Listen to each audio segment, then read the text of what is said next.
stay up. A quick check now at the starting lineups for both teams. First for the Hawks. And for the Bulls, center and third White. You know, last season the Hawks were a solid team on the road. Nothing spectacular. It's really what you'd expect from a 3 seed in the East. End of the year with a 19-22 road record. Not bad. Now, here is Young.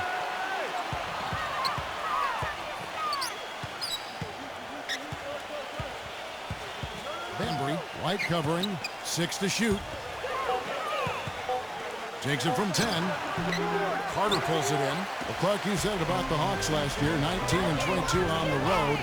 You really need to hover around 500 on the road. Don't you think, Steve, to position yourself for the playoffs? No question. As long as you can control your home court and get a good record there, then 500 on the road is just fine. But this is a Hawks team that's looking to take the next step, Kevin, to really become elite.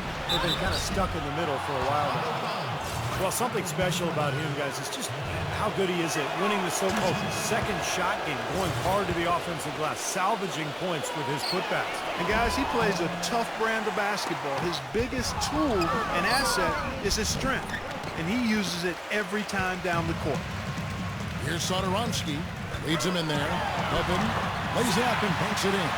Well, he's so hard to stop, guys, because he poses a ton of matchup problems for the defense. Doris Burke has some information for us. Doris? Kevin, I caught up with the head coach for the Hawks. Dictating the pace and making sure that pace is up-tempo is what he's hoping they can do in this one. He said, we're fast, we know it, and we're going to make sure they know it too. Thank you, Doris. And here are the Bulls now. After the missed 3 from Young, Lane passes to Satoransky. Here's White. Off target with his 3. For Atlanta, they've gone 0 of 3 from the field to start the game. He kicks to Young. There's the pick. It's good, and he drew contact on the shot, so he will go to the line. A 3-point play chance here. The Hawks have converted 1 of 2 free throws so far today. Well, the Bulls battled in last year's postseason. Got a Game 7 win in Brooklyn to sneak out of round 1 in what was one of the more interesting series of the first round, but then fell to the Heat in round 2. Lavine unloads. Rebound, Atlanta. Here's Young. Bembry sinks the triple. And for the Bulls, no Rose the whole time, and they had questions constantly being asked if he would return, but the team came together, Steve, and showed the Bulls aren't just a one-man show. You know, they missed him, though, Kevin, and desperately. I thought they performed admirably, but they really needed him against the Heat. They were able to steal Game 1 in that Eastern Conference semifinal matchup, but without him, the Bulls just didn't have enough firepower to beat Miami. They get the rebound, and the shot is good.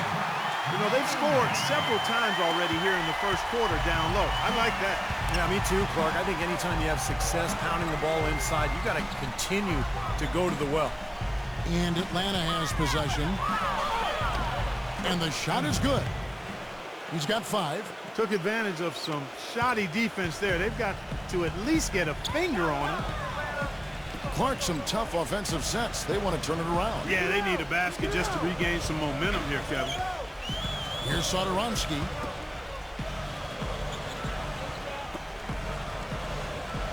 Feeds to Carter. Backs in. Nice fake, but the layup off the mark. Atlanta leading by 3. Passes to Hunter. Rejected by Lane. First quarter play and just over 3.5 minutes in. Here's Carter. Second shot opportunity, and the layup is up and in. That rebound and the foul kind of typify what he's all about. Just gritty, determined play. And the Hawks with a completely new group on the floor. Here's T.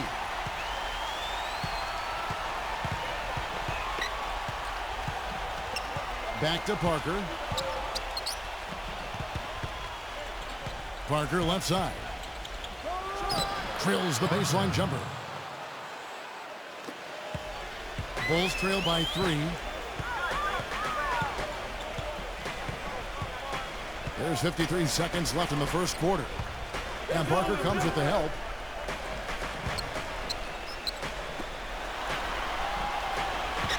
Kicks it to Young. Can't hit. Great D that time from Len. Atlanta leading by 3. There's the lob to the hoop. Tipped. Parker dishes to Len. And it's good. 27 seconds left to play here in the first.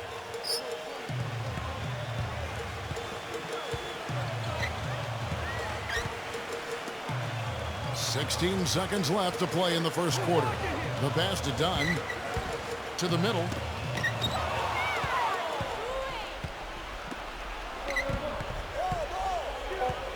And Turner kicks to Len. With 1 on the clock. And we reach the end of the first quarter. Hawks lead.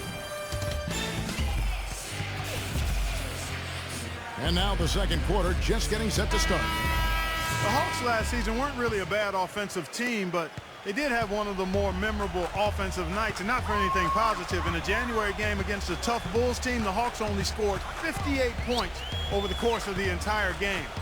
And keeping us updated from the sideline, let's swing it over to Doris Burke for an update. Hi, Doris.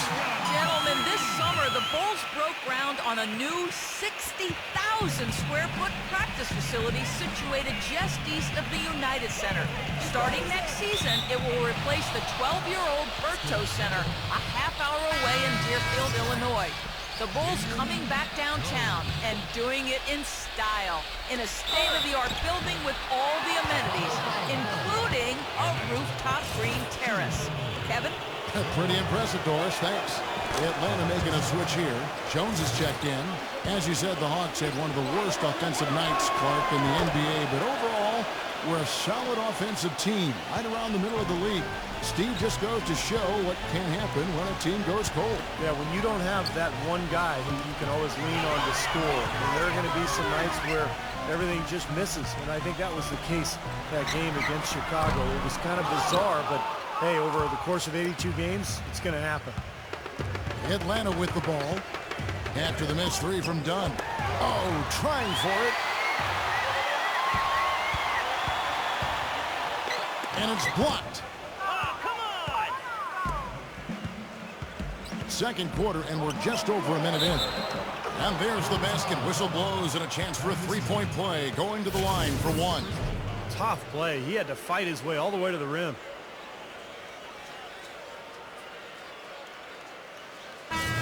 Atlanta making some changes. And what do you guys think so far about the offensive approach for Atlanta? Guys, they're really passing the ball well here in the first half. You know, it also hasn't taken them long to make their mark in the paint. I mean, they're doing a lot of their scoring from in there. He was all alone on that one. 5 points in the game. That is not enough coverage. Got to do better than that defensively. Basically, no coverage. I mean, defense did not look very good there. He feeds it to Collins. And it's going to be out of bounds. The Bulls will take it. Atlanta making a switch here. Just about a minute and a half has gone by here in the second.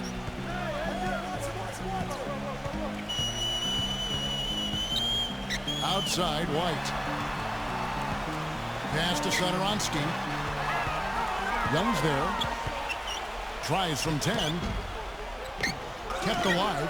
Another shot. Here's Carter. Makes it off the glass. So the defense just looked a little lazy on the glass there.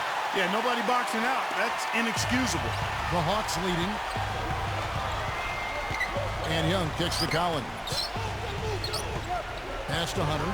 Fades away. And that one's good. You know, next time he has that much space, he should just go straight up with it and leave the fadeaway at home. Park that fadeaway. Take the shot that's available. And the first time out of the game called for Chicago.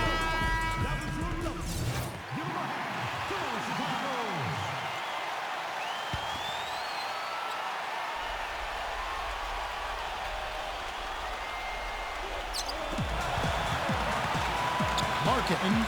He's guarded by Collins. Here's Marketing. There's the steal. And Young, here we go. Takes it into the teeth of the D and converts the layup. And now a 5-point Hawks lead. Bulls have gone 50% from the floor in the second quarter, 3 of 6. Well, I tell you what, you consider all the injuries the Bulls had last year, and you look at the 34-18 mark against the Eastern Conference, and it's absolutely remarkable considering what they had to go through personnel-wise. It was a slow start for him, but he started to take off since we hit the second quarter, guys. The Hawks shooting fantastically in this game, 62% from the floor. He passes to Hunter.